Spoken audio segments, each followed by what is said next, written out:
देश में चुनावी उत्सव शबाब पर है। 10 साल से दिल्ली की सत्ता पर काबिज आदरणीय नरेंद्र मोदी के नेतृत्व वाला फासिस्ट कुनबा एक बार फिर से मुसलमानों पर सीधा निशाना लगा बहुसंख्यक हिंदू वोट के ध्रुवीकरण के पुराने एजेंडे पर लग गया है। उत्तर प्रदेश के संभल में वोट देने के लिए लाइन में लगे मुसलमान मतदाताओं पर बेशर्मी के साथ पुलिसिया हमला हो या फिर प्रधानमंत्री के मुसलमानों को लेकर अनलगल बयान, सबका मकसद एक ही है, मुसलमान मतदाताओं को डराकर घर बैठा दो और हिंदू वोटर को मुसलमानों का डर दिखाकर वोटों की गोलबंदी कर लो। लेकिन सवाल यह है, क्या वाकई मुसलमान देश के लिए एक डरावनी शय है जिसे देखकर 80% बहुसंख्यक समाज को डर कर गोलबंद हो जाना चाहिए, या फिर मुसलमानों का इस देश की मिट्टी के लिए किया गया बलिदान देश के बाकी समाज से इतना कम है कि उन्हें बार बार पाकिस्तान चले जाओ सुनना डिजर्व करना चाहिए। आसपास हो रही घटनाओं से दिल बहुत दुखी है, तो करेंगे तबीयत से पड़ताल, बने रहिए हमारे साथ।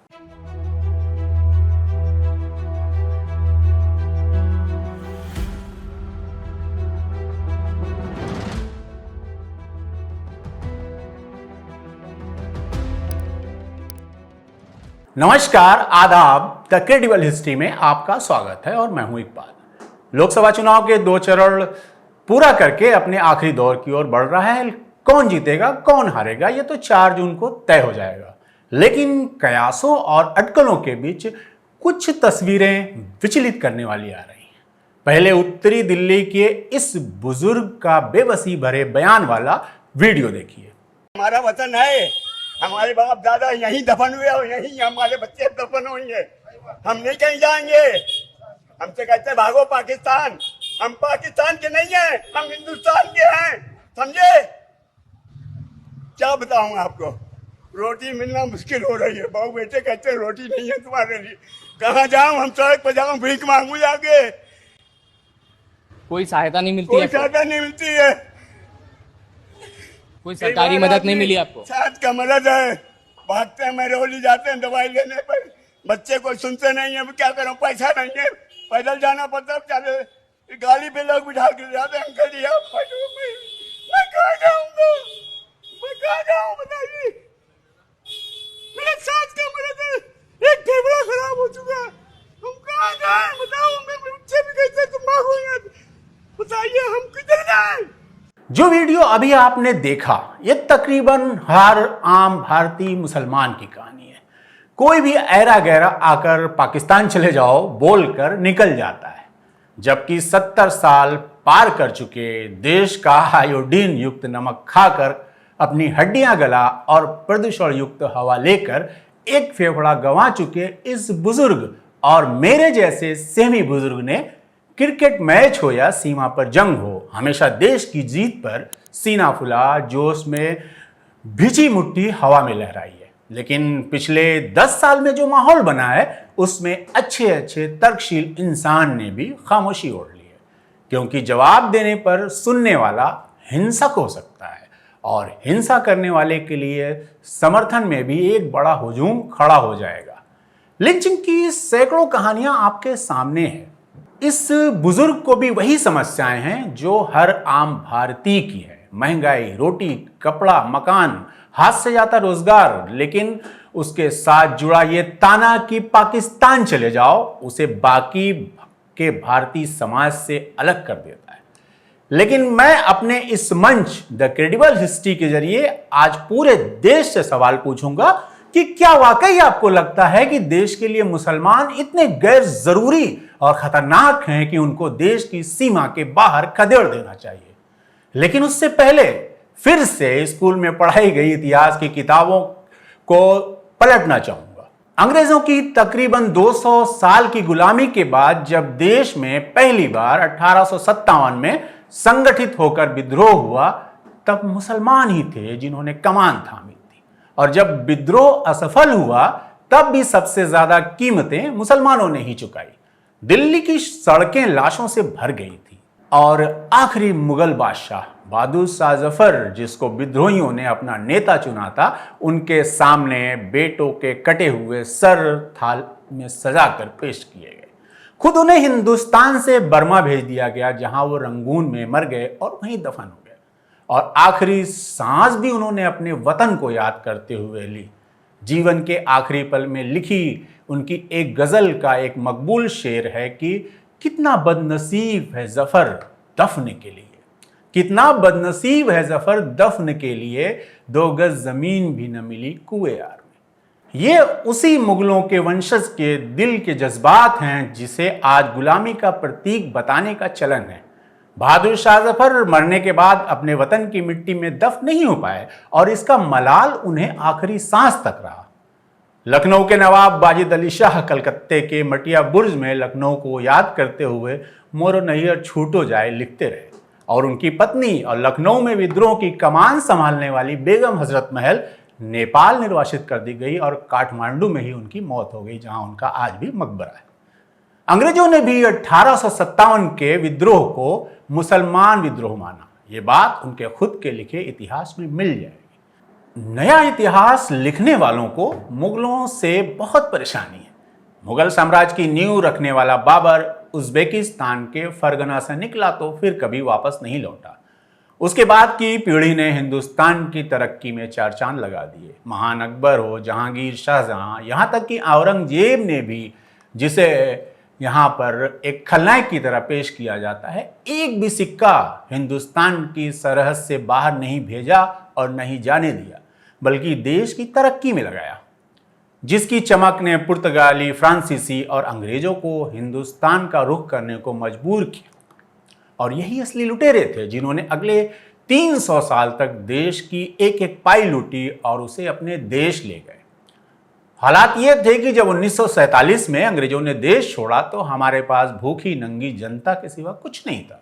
ऐसे समृद्ध इतिहास के साथ अगर इस बुजुर्ग, जिसका वीडियो आपने अभी देखा, जैसा हाल हर मुसलमान का इस देश में, सिर्फ सत्ता के ऊंचे पायदान पर बैठे लोगों से ही नहीं, मेरा सवाल देश की हर राजनीतिक पार्टी और उसके साथ देश के हर आम नागरिक से है।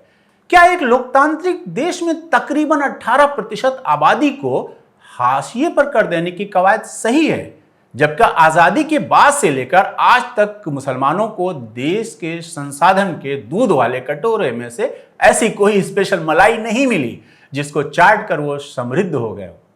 सच्चर कमेटी के साये में मुसलमानों की गरीबी और दरिद्रता सामने है और आज भी हालात कोई बदले नहीं है। फिर भी बहुसंख्यक समाज में नफरत की ऐसी कौन सी कुंठा है जिसे आरएसएस और उनके कुनबे की राजनीतिक विंग बार बार कुरेद कर सत्ता की कुंजी पिछले 10 सालों से हथियाती रही है। लोकसभा चुनाव के दूसरे चरण की एक घटना उत्तर प्रदेश के संभल लोकसभा सीट से है।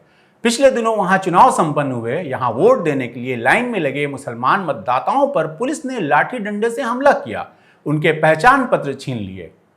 इस बार संभल में 62% के ऊपर मतदान हुए। इसे ठीक ठाक प्रतिशत कह सकते। हालांकि इस बार का मतदान प्रतिशत पिछली लोकसभा चुनाव से कम है।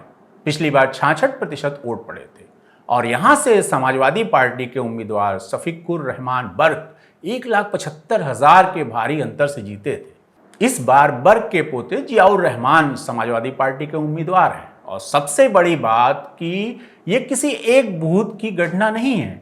मतदाताओं ने आरोप लगाया कि संभल के असमौली विधानसभा के मंसूरपुर, कुंदकी, बिलारी मतदान केंद्रों पर भी ऐसे ही पुलिसिया दमन की घटनाएं सामने आई हैं।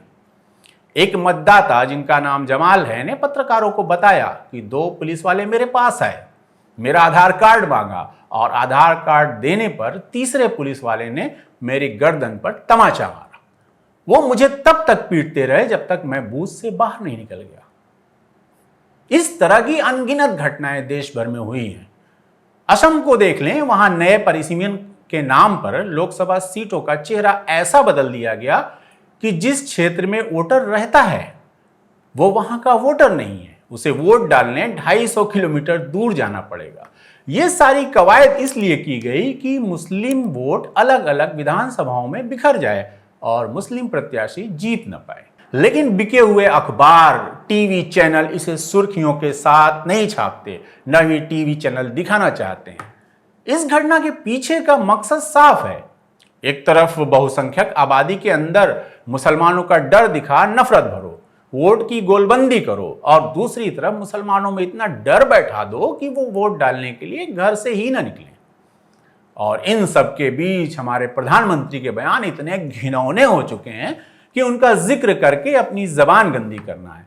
एक व्यक्ति जो 10 साल लगातार देश का शासन कर चुका हो, उसके पास अपनी उपलब्धि का गुणगान करके वोट मांगने के लिए हजार बहाने हैं, लेकिन उन्हें भी पता है कि उपलब्धि के नाम पर उनके पास जीरो है।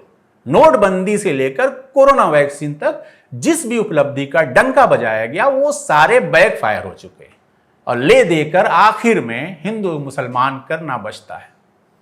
अयोध्या में आधा अधूरा राम मंदिर का उद्घाटन 2024 के लोकसभा चुनाव से ठीक पहले करना एक बड़ा इवेंट था कि हिंदू मतदाताओं को गोलबंद करना है, लेकिन हजारों करोड़ रुपए खर्च करके किया गया ये भव्य आयोजन भी 15 दिनों के भीतर ही चर्चा से गायब हो गया। गाय, गौरक्षा, लव जिहाद जैसे भड़काऊ मुद्दे भी सैकड़ों जान लिंच करवाने के बाद लुप्त हो गए। ऐसे में अब नफरती बात सीधे सीधे मंच से सबसे बड़े नेताओं के मुंह से निकलने लगी है। पता नहीं क्या क्या, मंगलसूत्र छीन लेंगे, भैंस छीन लेंगे, मुसलमानों का फर्जी खौफ, और ताजा कहानी है फिर से मुसलमानों की बढ़ती आबादी को लेकर। प्रधानमंत्री की आर्थिक सलाहकारों की समिति की एक गढ़ी हुई रिपोर्ट मुसलमानों की आबादी 1950 से लेकर 2015 के बीच 43% बढ़ी दिखाई गई। वहीं हिंदुओं की आबादी 7.8% कम हो गई। इस आंकड़े को इतनी चतुराई से पेश किया गया कि आम आदमी इसके झांसे में आ ही जाएगा, खासकर वो जिनकी पढ़ाई लिखाई आजकल व्हाट्सएप यूनिवर्सिटी से चल रही है। इसमें किशोर भी शामिल हैं, जवान भी शामिल हैं, और बूढ़े सारे जाम्बी बन चुके भक्त शामिल हैं। लेकिन सच्चाई के आईने में देखेंगे तो तस्वीर एकदम साफ हो जाएगी। जनसंख्या के आंकड़े देखेंगे तो 1992 से लेकर आज तक जिस समुदाय की जन्म दर सबसे तेज गति से गिरी है वो मुस्लिम समुदाय है। ज्यादा लंबी बात न करके 1992 से ही देखते हैं। उस समय हिंदू जोड़े पर औसत बच्चे की संख्या 3.3 बच्चे की थी, वहीं मुस्लिम जोड़े पर 4.4, यानी तकरीबन मुसलमान हिंदुओं से एक बच्चे ज्यादा पैदा कर रहा था। वहीं जब 2015 आते हैं तो देखते हैं कि हिंदू जन्म दर तो घटकर 2.1 आई, यानी 3.3 से 2.1 आई। वहीं मुस्लिम जन्म दर चमत्कारिक रूप से आधी हो गई, ये 2.6 है। इस तरह देखें तो आज मुसलमान बच्चा पैदा करने में राष्ट्रीय औसत के बराबर है, यानी हम दो हमारे दो के करीब। वही हिंदू भाई भी उसी के आसपास हैं, थोड़े से और कम है, यानी तकरीबन बराबर है। तो ये फर्जी रिपोर्ट जो आंकड़े दे रही है वो अपनी उस आबादी की कुल जनसंख्या में इजाफा दिखाता है, न कि पूरी देश की जनसंख्या में 43% बढ़ गया ऐसा दिखाता है। ऐसा नहीं है। मुसलमान 14% से 17% हो गया, यानी देश की आबादी में 3% बढ़ा होगा। जाहिर है संख्या कम है तो प्रतिशत ज्यादा आना ही है। और ये इजाफा इसलिए नहीं दिख रहा है कि मुसलमान खूब बच्चे पैदा कर रहे हैं, इसके पीछे बहुत सारे कारण हैं। पाकिस्तान के बंटवारे के समय बहुत सारे बांग्लादेशी शरणार्थी भारत आए। म्यांमार की सरकार ने जब मुसलमानों के खिलाफ तांडव किया, उन्हें जान से मारने लगे, तो बहुत सारे रोहिंग्या मुसलमान भी भारत आए, जिन्हें आतंकवादी की तरह पेश किया गया, जबकि वो बेचारे गरीब लोग थे। लेकिन चुनाव के आसपास आई प्रधानमंत्री की आर्थिक सलाहकार समिति की ये चतुराई भरी फर्जी रिपोर्ट का मकसद साफ है। जब बीजेपी आईटी सेल के कुख्यात मुखिया अमित मालवी और नफरती वेबसाइट ऑफ इंडिया ने इसे खूब उछाला, और व्हाट्सएप की यूनिवर्सिटी में पढ़ाई करने वालों के दिमाग में नफरत की कील ये मजबूती से ठोकते रहते हैं।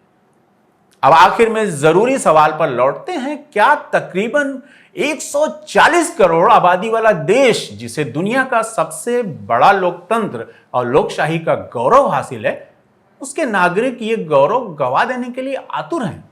इतिहास में दर्ज सनकी तानाशाहों की कहानियों को अपने महान देश की जमीन पर दोबारा लिखे जाना देख रहे हैं।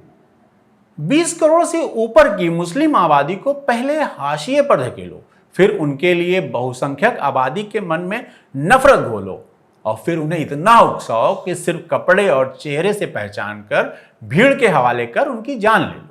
क्या सारा देश ये चाहता है? जबकि इस कौम के लोगों ने अपने जायज हक के लिए भी आवाज उठाना अब छोड़ दिया है और अपने काम धंधे और बच्चों को पढ़ाने लिखाने में लग गए। आखिरी आंदोलन जो मुसलमानों के नेतृत्व में हुआ, जिसमें बहुत सारे बहुसंख्यक वो लोग शामिल थे जिन्हें इस तानाशाही निजाम से दिक्कत है और अपने सेकुलरपन से मोहब्बत है, वो भी शामिल थे। वो आंदोलन था सीए और एनआरसी के विरोध में शाहीन बाग से उठा आंदोलन। उसके बाद मुसलमान बिल्कुल खामोश है, जबकि सीए का कानून लागू भी हो चुका है। क्या देश की आवाम अपने बच्चों को घर में बेरोजगार बैठा देख संतुष्ट है? रोज बढ़ती महंगाई से भी खुश है? चीन के जरिए हथियाई जाती हमारे देश की जमीन की खबरों से उसे कोई फर्क नहीं पड़ता। अगर ऐसा नहीं है तो जैसा कि मेरे ज्यादातर बहुसंख्यक दोस्त कहते हैं कि यार तुम बहुत निगेटिव सोचते हो, तो मेरी उनसे गुजारिश है कि आप पॉजिटिव बनकर दिखा दीजिए। दोस्ती बराबरी की होती है ना, न कि बार बार कुछ हमदर्द दोस्तों के साए में छुपकर वक्ती महफूज महसूस करना। हिंदुस्तान के सभी बहुसंख्यक दोस्तों से गुजारिश है कि लोकसभा चुनाव 2024 वो आखिरी मौका है। दिखा दीजिए कि हिंदुस्तान तिरंगे के साए में ही तरक्की करेगा। दिखा दीजिए कि हिंदुस्तान तिरंगे के साए में ही तरक्की करेगा। झंडे को खंडित करके सिर्फ भगवा रंग वाली पट्टी को निकाल लेने वालों को देशद्रोही ही समझेगा।